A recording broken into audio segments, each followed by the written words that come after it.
ॐ स्थापकाय च धर्मस्य सर्वधर्मस्वरूपिणे अवतारवरिष्ठाय रामकृष्णाय ते नमः।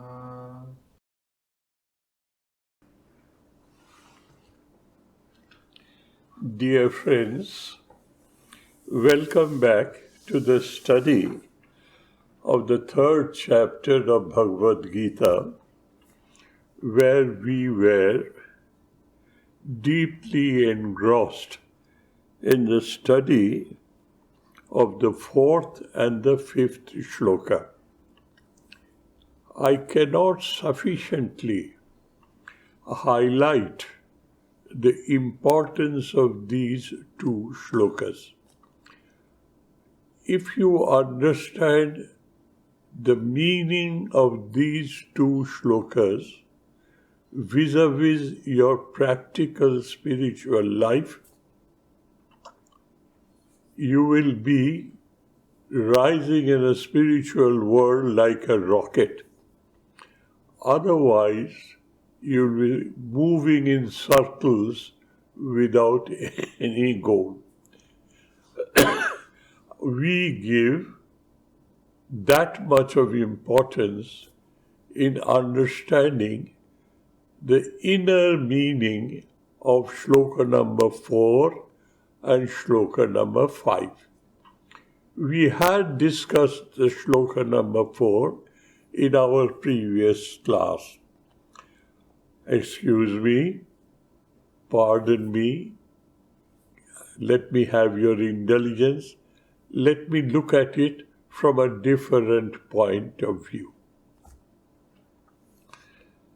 Amongst the academicians, the Indologists, or people who are all over the world very well involved in study of Indian scriptures, they have a wonderful statement to make.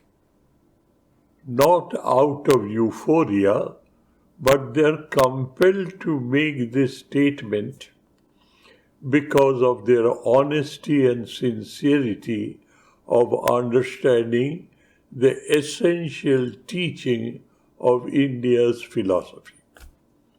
What do they say? They say the teachings of Indian scriptures are a perennial philosophy in a changing human world. It is a perennial philosophy. Perennial means it does not change. The appeal remains the same. Where? In a changing world. You can imagine what the world was from the descriptions that you find in the study of the Vedas and Upanishads. The society was in the forest, living in nature and with nature without the idea of conquering nature. Those ideas were not there then. The Upanishads came to the upper level of human mind at that time. And today we are, say, 7,500 to 10,000 years away. Look at today's world, how it has changed.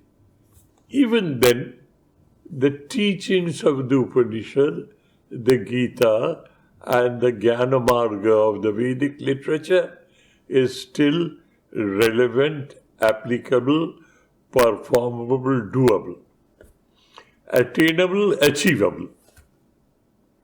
This is what is the concept of a perennial philosophy in a changing world is.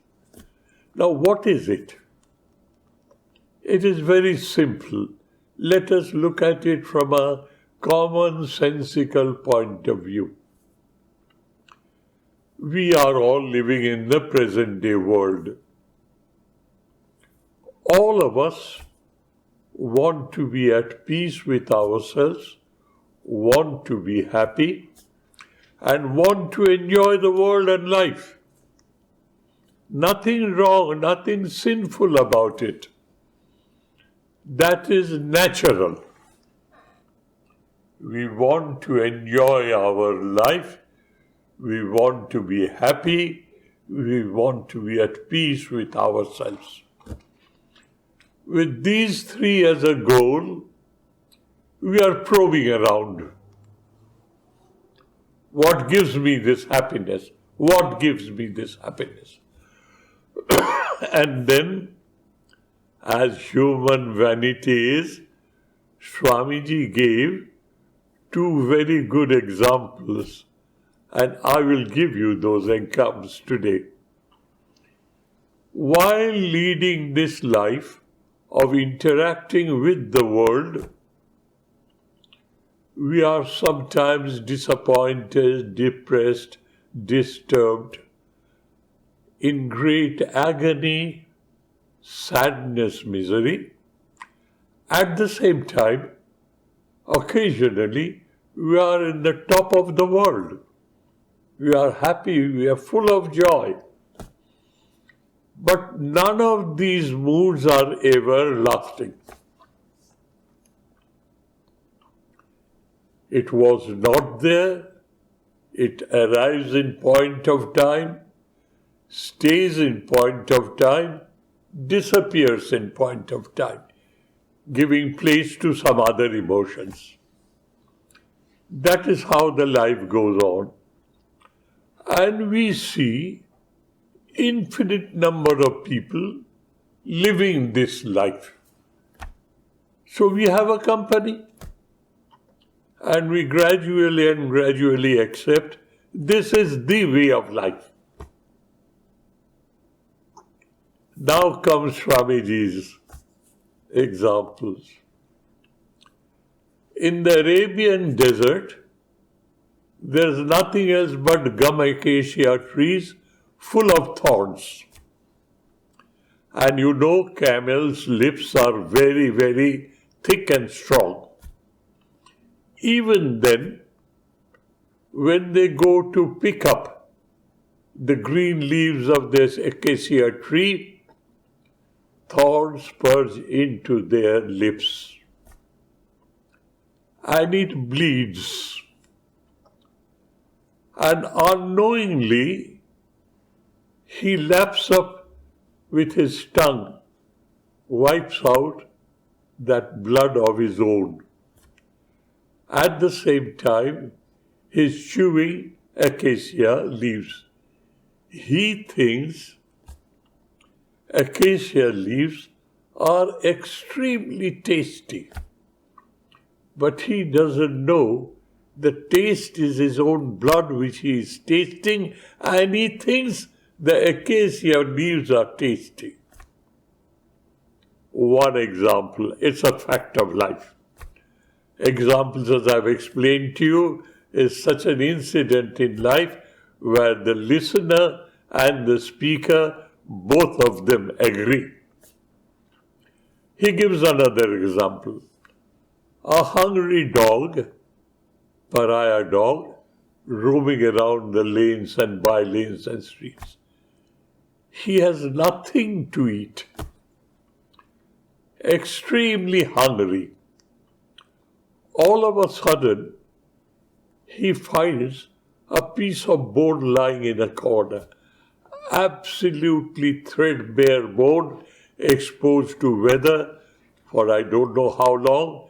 There is no touch of flesh or marrow or blood there.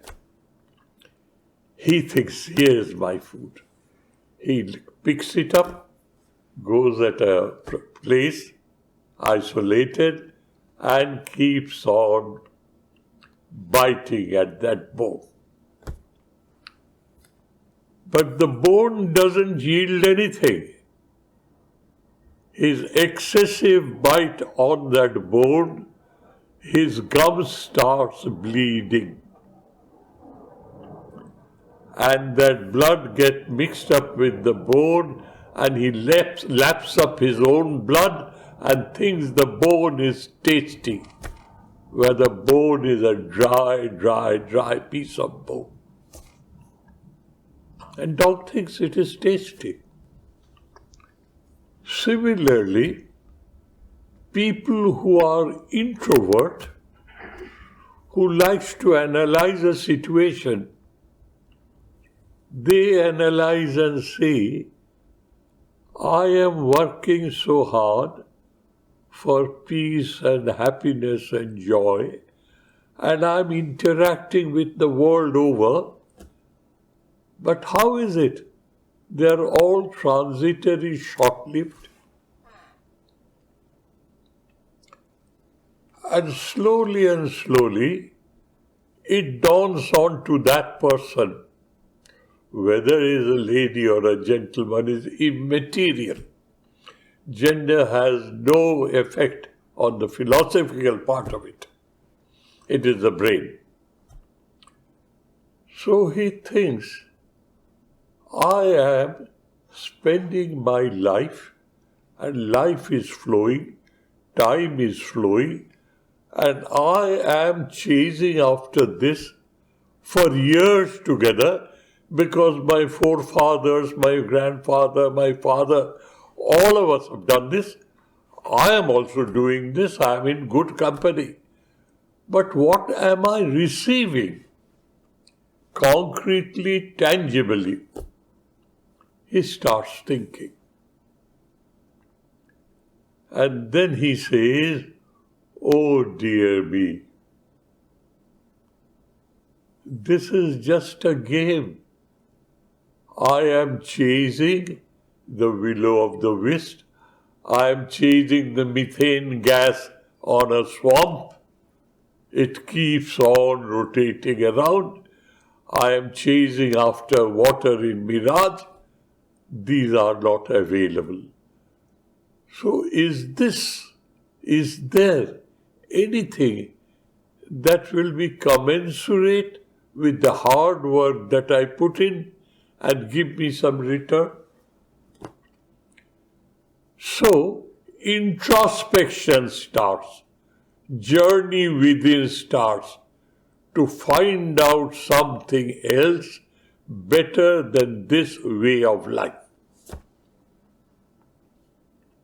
This is known as the inward journey of a man, a person, a human who looks within himself to find out, are there any corrective measures which will correct my attitude towards life, perspective of life, and understanding of life. Is there any other method? Because he is an inquiring soul. He wants to find out what will give me good results, eternal results. Why? He has seen in this world, whatever you produce in this world, it is generated. It stays. It gives, your purpose is utilized, but a time comes when it disappears in time. Whatever is produced in time will stay in time for a while and then disappear. Whether it is human life, human reputation, human health, anything related to human in this world. So he is in a quandary. He looks within himself and he wants to find out somebody who has an answer to this. And in the Mundaka Upanishad, it has been very precisely described. Parikshalokan karmachitana brahmano nirvedamayat nasti akrita kritena. What does it mean? Parikshalokan. A person having gone through this journey, being tired of it, he sits aside and he analyzes. And the end result of his analysis is that there is nothing permanent in this world. All my effort and my life is a wild goose chase. Nasti akrita kritena. That is, that which is everlasting cannot be produced by worldly means. Tad vijnanartham, to know whether there is anything of that sort or not, sa, that person, gurumeva vigachet. He goes to his guru and he asks him, Kasminnu bhagavo vigyate sarvavidam vigyatam bhavatiti. Is there anything, dear Lord, by knowing which all my hunger to know is satiated?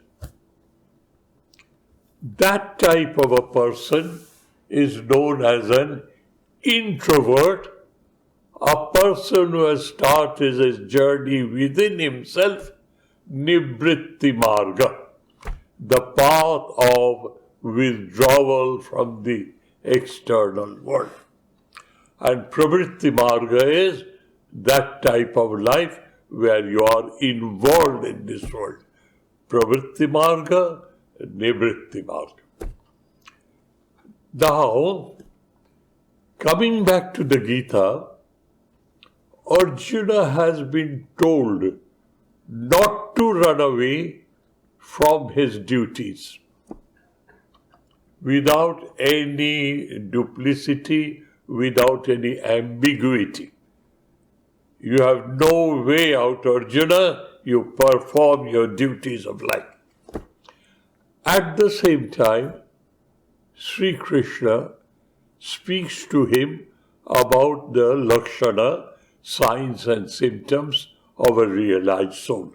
Sthita pragyasya lakshana, the end of the 2nd chapter.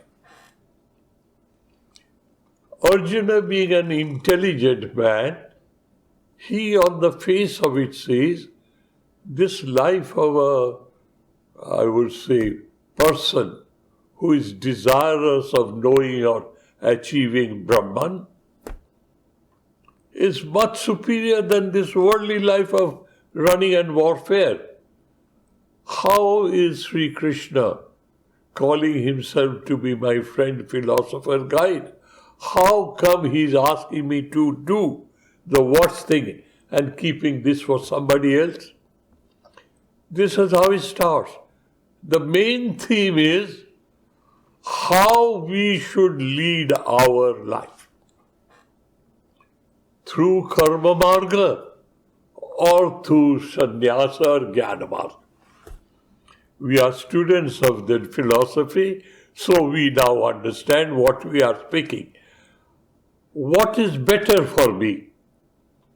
That I do that and receive that eternal result. Or I live in this world. What is better for me? So, it is the teacher, Sri Krishna, God incarnate, God in human form. It is his duty to explain to us students, even 10, 20,000 years later, reading this book, we will be educated to correct our attitude with which we live in this world. Correct our perspective, correct our way of understanding things and issues. 3rd chapter is one of those famous chapters where the perennial of philosophy is applicable to changing world. So, Sri Krishna starts in a theoretical manner. And slowly he will develop into such a manner that becomes absolutely as practical as daylight. He says, look, Arjuna, you wanted to become a sannyasi. You wanted to run away from this warfare and become a sannyasi. That is what you said. And I am telling you to perform your duties of life. And you misunderstand me and you question my friendship with you, my being a well-wisher of you. Now listen carefully. Until and unless you go through this rigmarole of performing the duties of your life with a correct attitude, you will not be able to be a sannyasi. And that is why Swami Vivekananda of the modern days and his Guru Sri Ramakrishna says, Kali Juge Jnanamishra Bhakti Prashasta. It is like a wide avenue. What? Jnana Mishra Bhakti. And Swamiji took that advice and enunciated the concept of Karma Yoga for this changing world. But the origin is to be found in the Vedas, more so in the Upanishads. So the fourth shloka, as I told you, I cannot sufficiently highlight the importance of this shloka for people, those who want to build up their spiritual life. I am not bothered about philosophers, academicians. It is only brain work. But a spiritual life is a process by means of which you integrate 4 aspects of your personality into an integrated whole. Rationality, emotionality, ingenuity, and indomitable willpower. Jnana Marga, Bhakti Marga, Yoga Marga, Karma Marga. All blended into one to make an integrated divine personality out of a frailing, faulty human personality. The education starts now. He starts theoretically, hypothetically. He says, Karmanam on arambhat. Without starting your life to fulfill your duties of life, Naishkarmam Purusha Nashnute. You cannot reach that state where you know your true original nature, the Atman, the Brahman, the soul. You cannot. The path is through this grinding life by fulfilling your duties of life with a corrected attitude, corrected perspective, corrected way of understanding the world. Karmanam anarambhat, without carrying on your life with your sense of duty as you are constituted today, you will not be able to reach that goal. Nacha sannyasanat eva siddhim samadhigacchati. And just by doing things physically, not training your mind, you will not be able to reach your goal of success. So, dears, you must understand why he is saying so. He wants Arjuna should perform his duties, not with his egocentric, individualistic desire, but Arjuna should correct his attitude and perform his duties of life as a worship of the divine. To be an instrument in the hand of the divine, to be a dedicated, devoted servant of the Master, the God. An instrument has nothing of its own. As the user wants to use it, it is used. It has no willpower of its own. And what is a devoted, dedicated servant? The devoted, dedicated servant is whose whole personality has merged with the divine. He need not say anything. Whatever comes up in the mind of the Master, it immediately reflects, because that connectivity has been established by devotion and dedication. He has no will of his own. His thy will be done is his philosophy of life. Now, dears, let me go a little ahead so that I don't keep you in suspense. Swamiji taught us, as because his teacher wanted him to do so, the concept of karma yoga. That word is used in the Gita. Karma bhoga and karma yoga. What is karma bhoga? I, goaded, pressurized by my egoistic likes and dislikes, my wants and my aversion, I perform. And that performance in this world brings back 100 different types of reaction by 100 different types of people. I have no control on it. And as because I do it for being admired, appreciated, approbated, when that admiration, approbation, appreciation doesn't arise, I am miserable.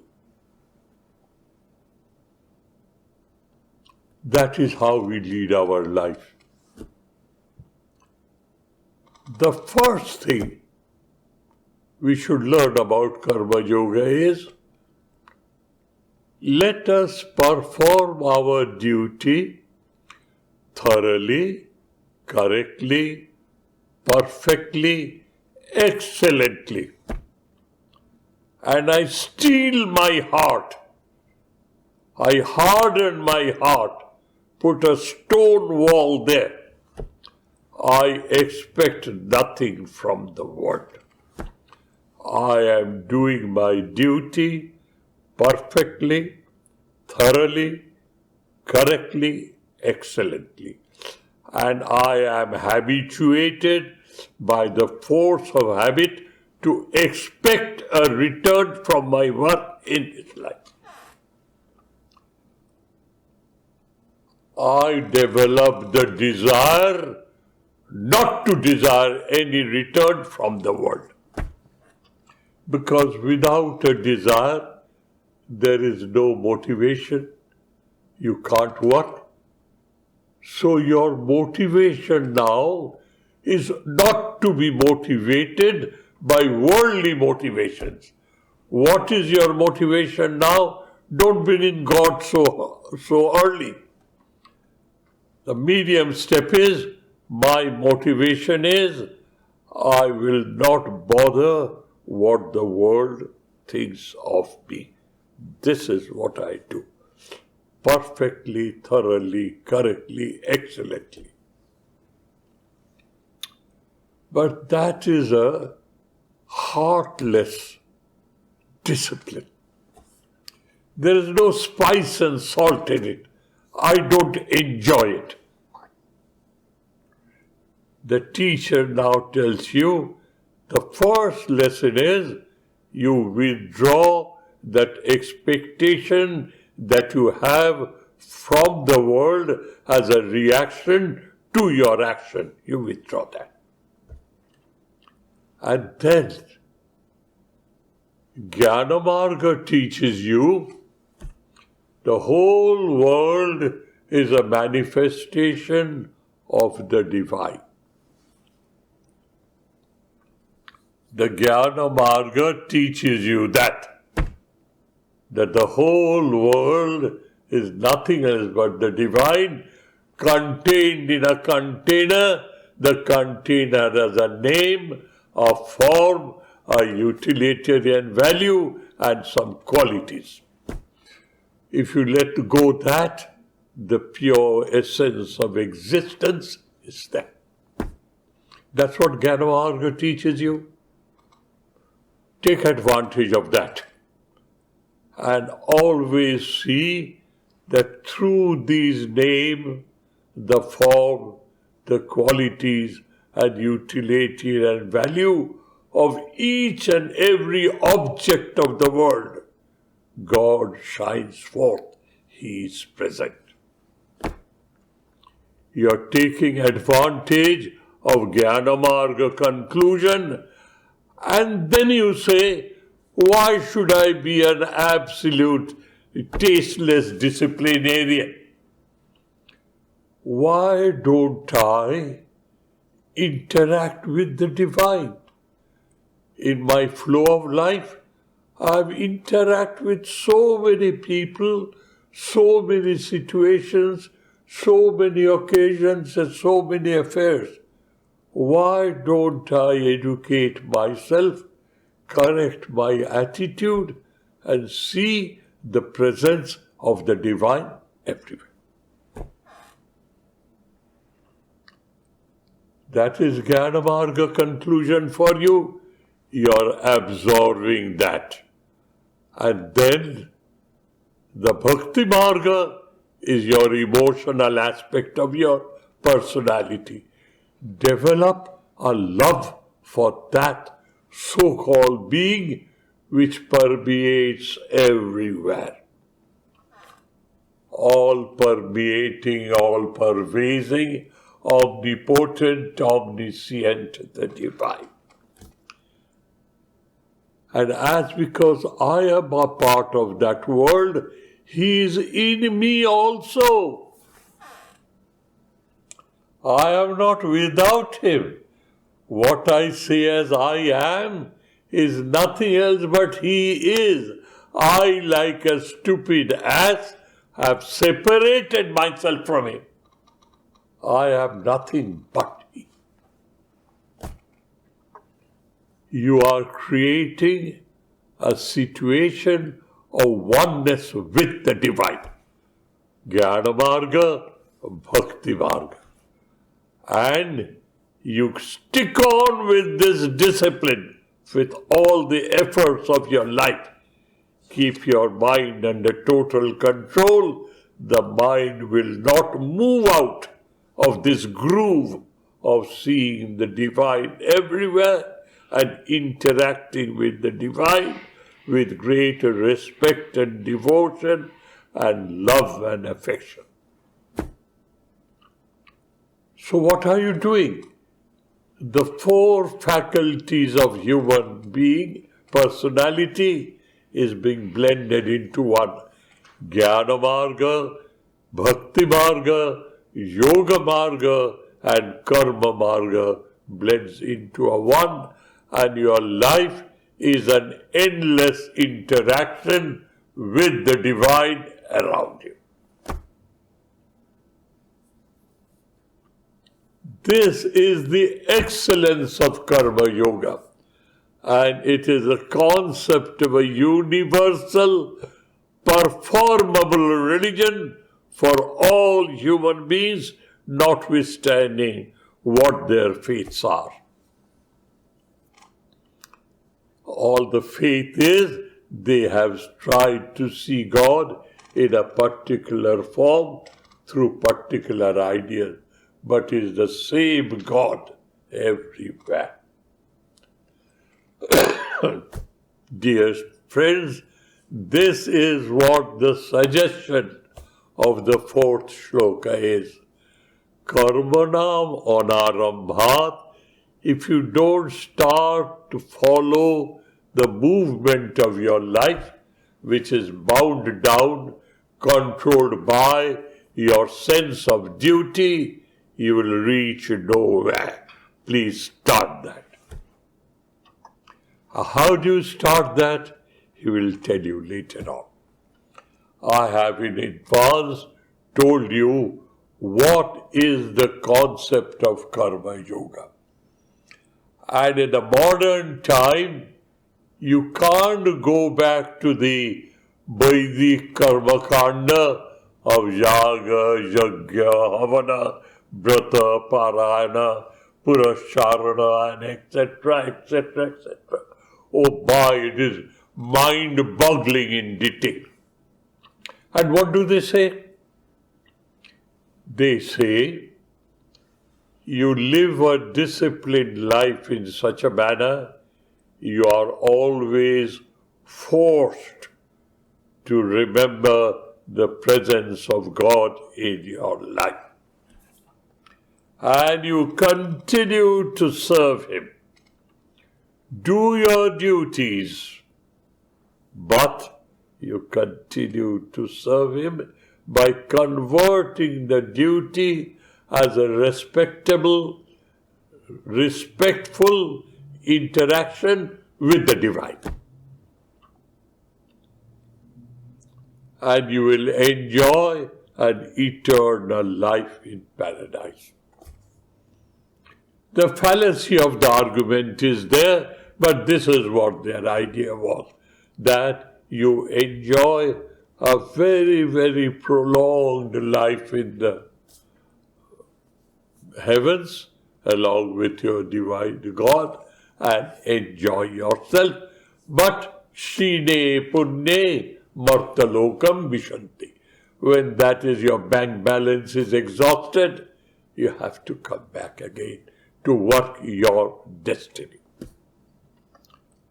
And the other aspect is by converting your life into an endless, respectful, devoted interaction with the Divine through the performance of your duties of life. Don't shun the duties in the name of religion.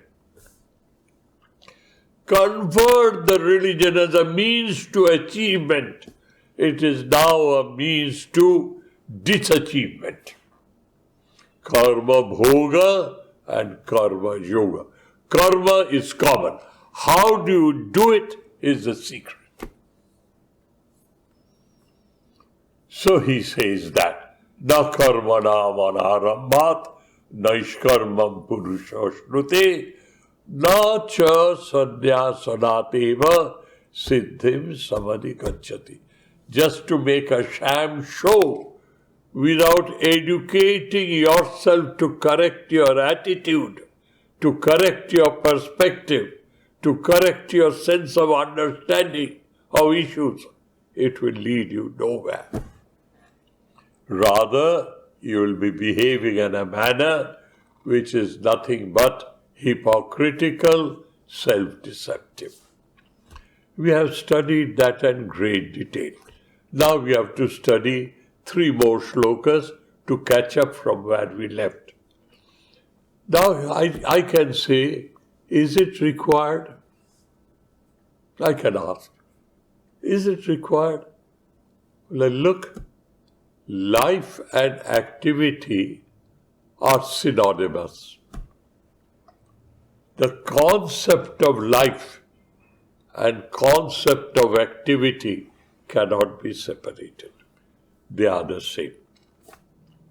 And you know, when a doctor examines a human body and says, I see no sign of activity anywhere, therefore I proclaim this body to be clinically dead. Why?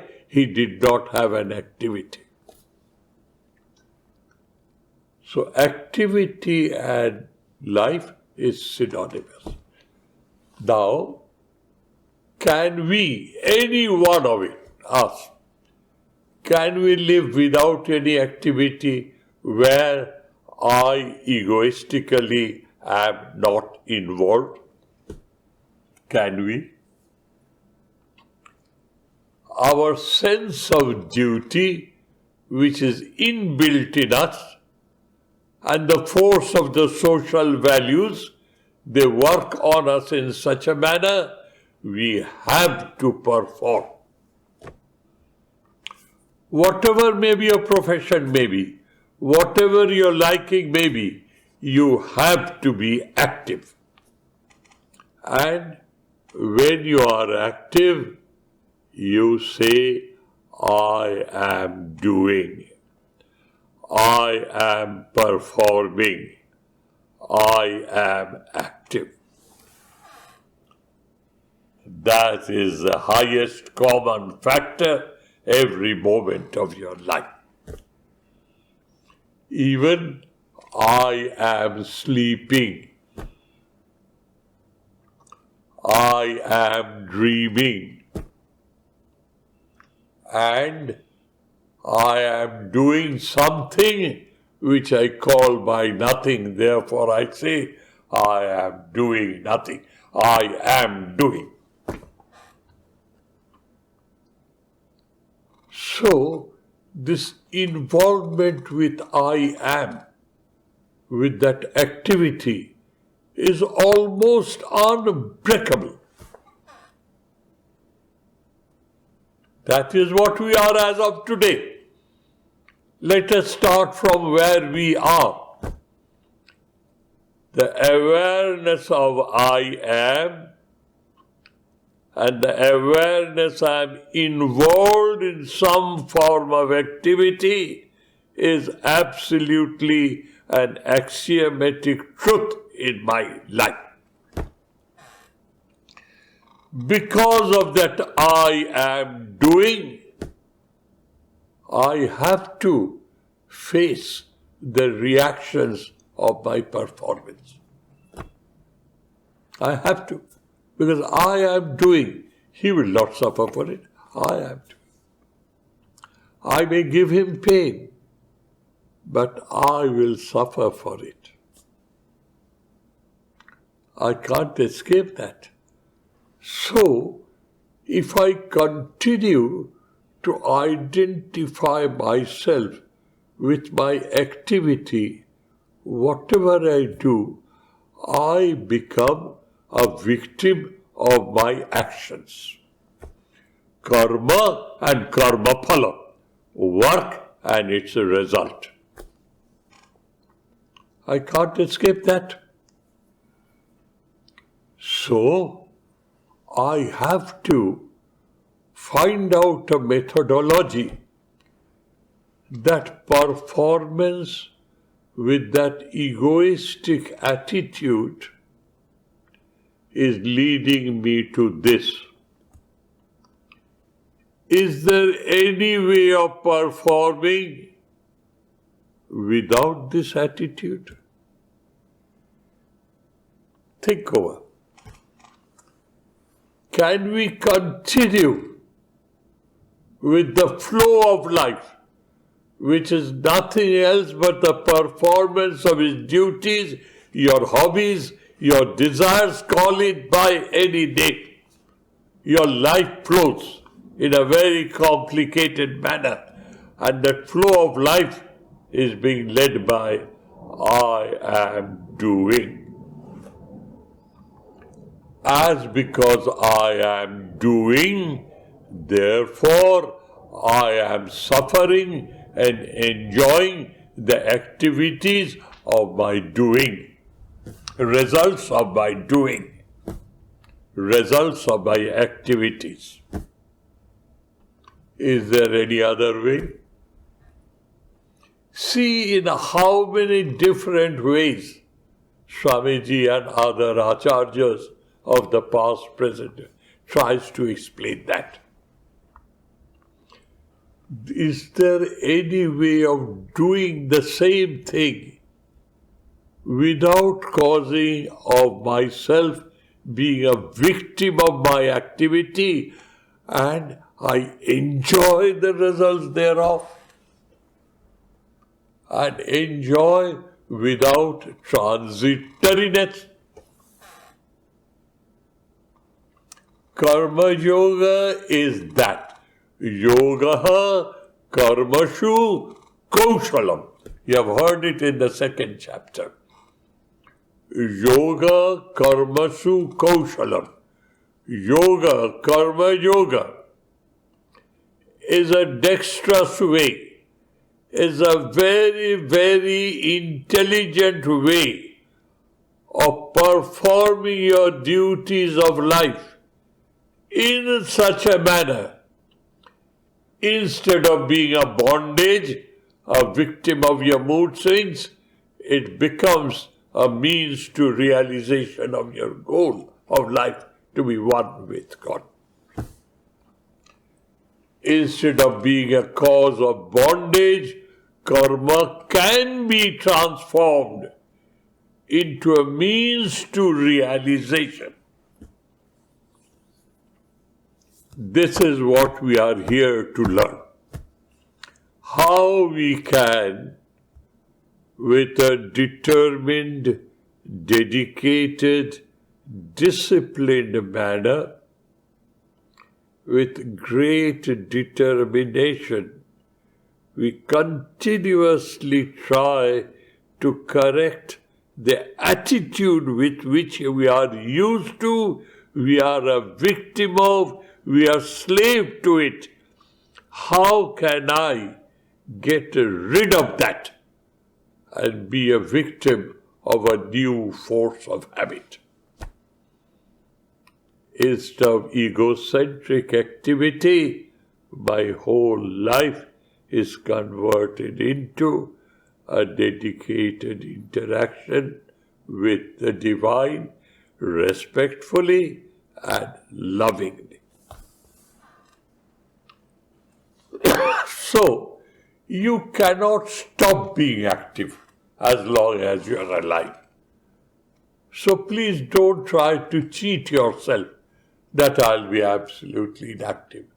You can't be without managing your mind. The next shloka teaches you that. Shloka number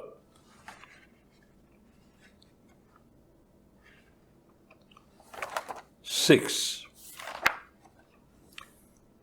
Karmendriyani samyamya ya aste manasa smaran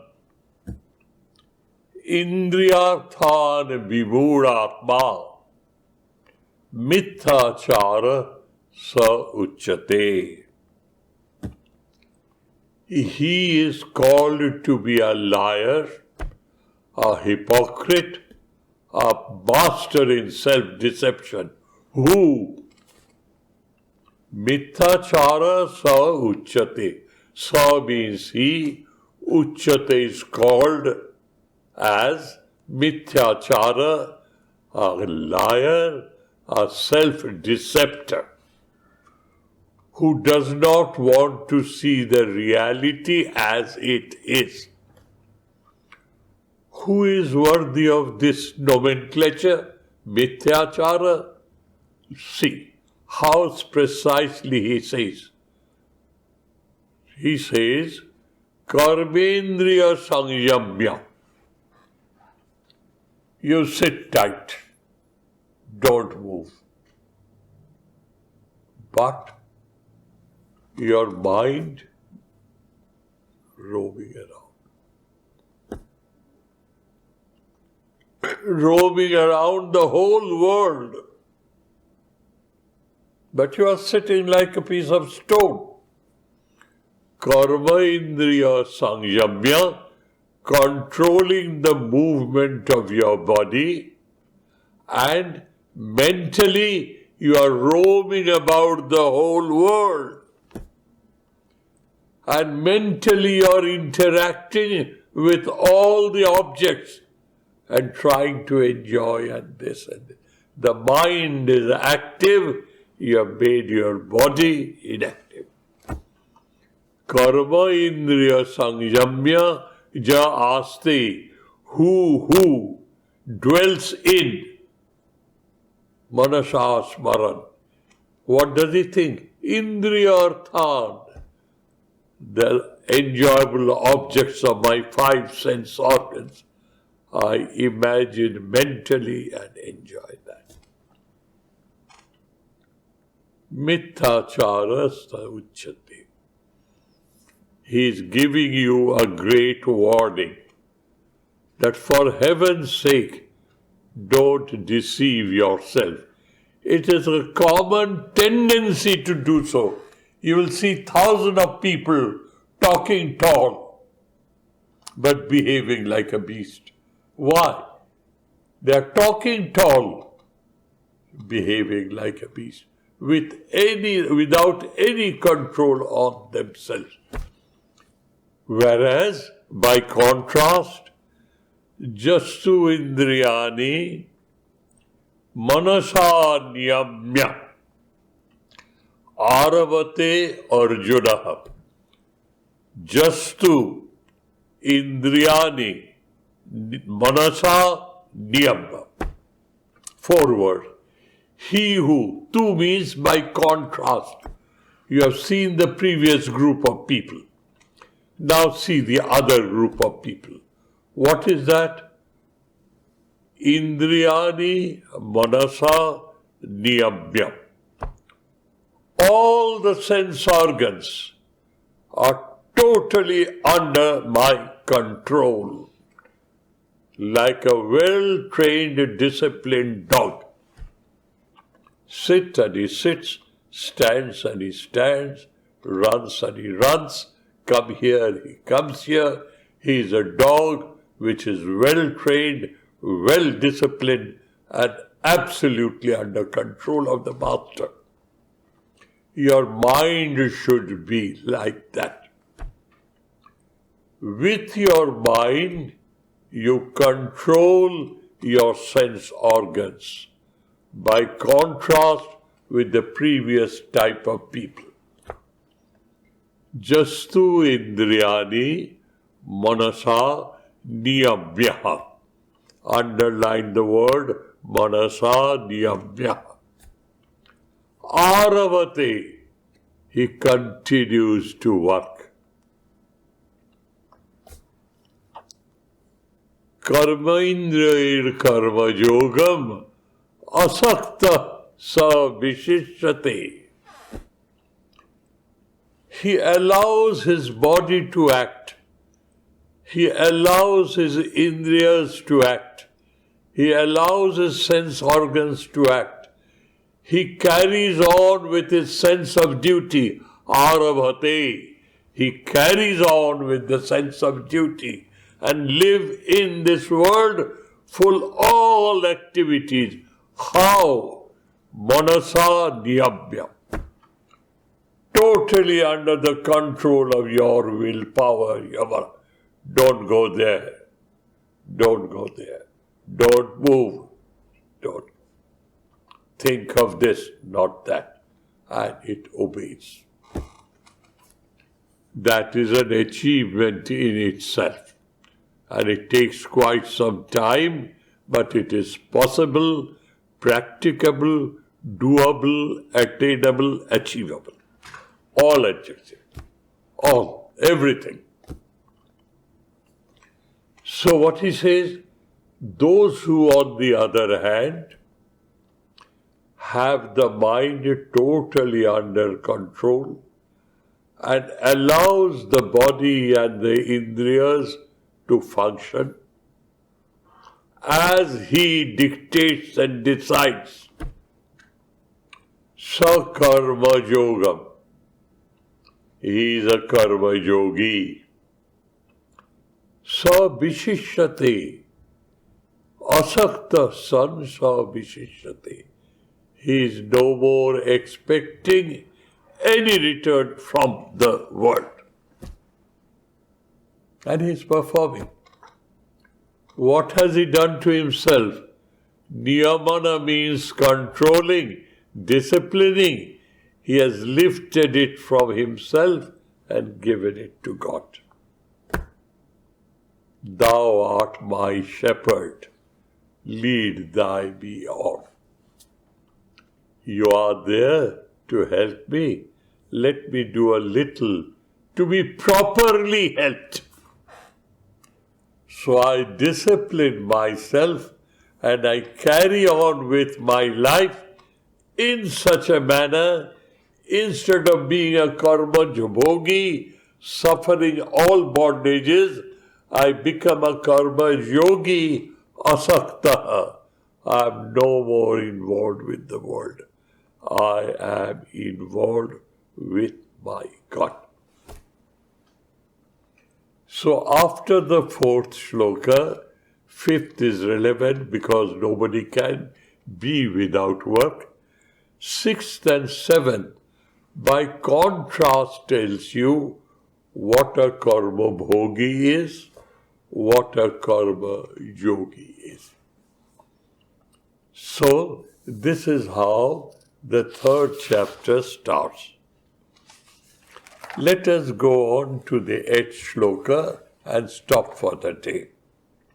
Because from the 9th onwards, a new discussion starts.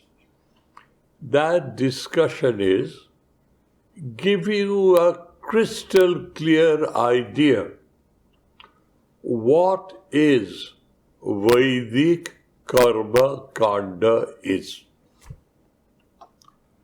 All types of yagas, yajnas, bratas, parayana, purasharana, etc., etc., etc., which is enjoyed in that section of a Gita, where right from your brahmacharya to your vanaprastha, you should follow.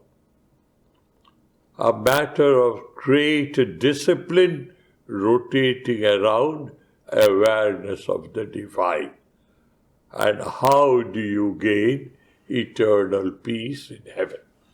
That is from the 9th shloka to the 16th shloka.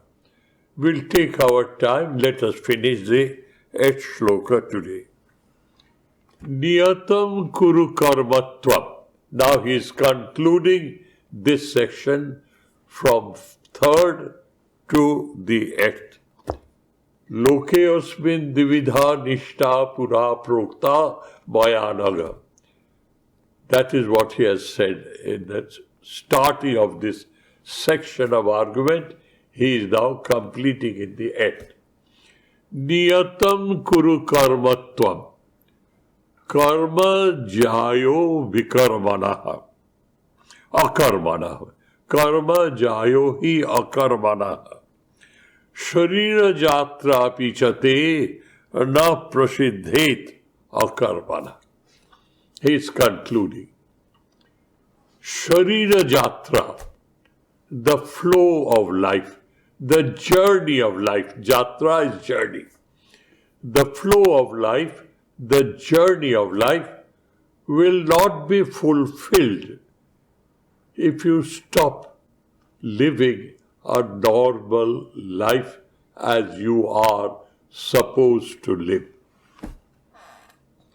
But he uses a word here which needs to be explained. Niyatam.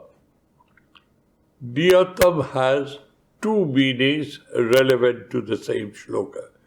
Niyatam means incessantly, without any let, hindrance or break, continuously.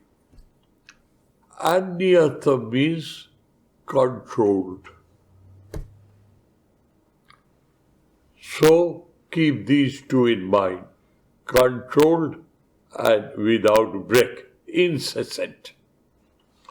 Kuru karmatvam. Continue with the flow of your life, doing everything that you are supposed to do. Karma jayo hi akarmana. that foolish attitude of not performing your duties of life in the name of a higher sounding philosophy is not acceptable. This life is better because you learn by mistakes. If you don't do anything, as Swamiji used to say, it is a human being which makes mistakes, which commits errors, which performs faults. But this human being is evolving. Whereas this wall does not make any mistake, does not commit any error, it will always remain a wall. That is what Swamiji said in principle. I am not very thorough in quoting. But a wall remains a wall, it never evolves, and the humans commit mistakes, commits errors, commits faults, everything. But this human being, through that fault and failure and introspection, evolves. To what extent? To be one with God. So akarmana is not acceptable. It will lead you nowhere, it will ruin you. But niyatam kuru karmattam. Control means control your mind always to the awareness or presence of God.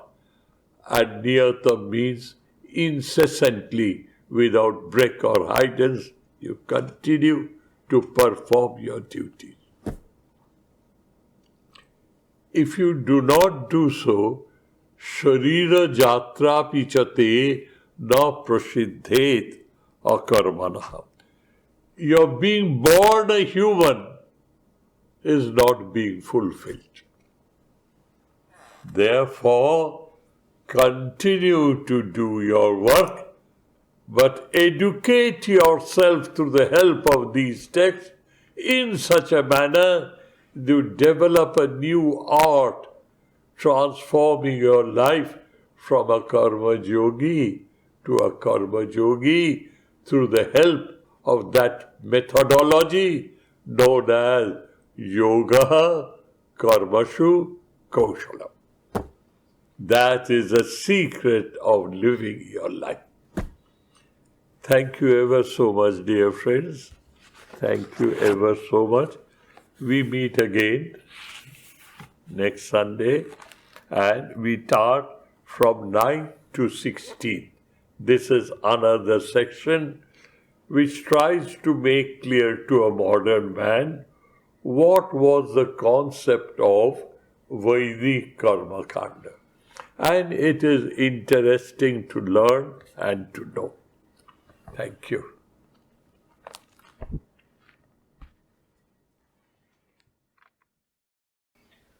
Om Shanti Shanti Shanti Harihi Om Tat Sat Shri Ramakrishna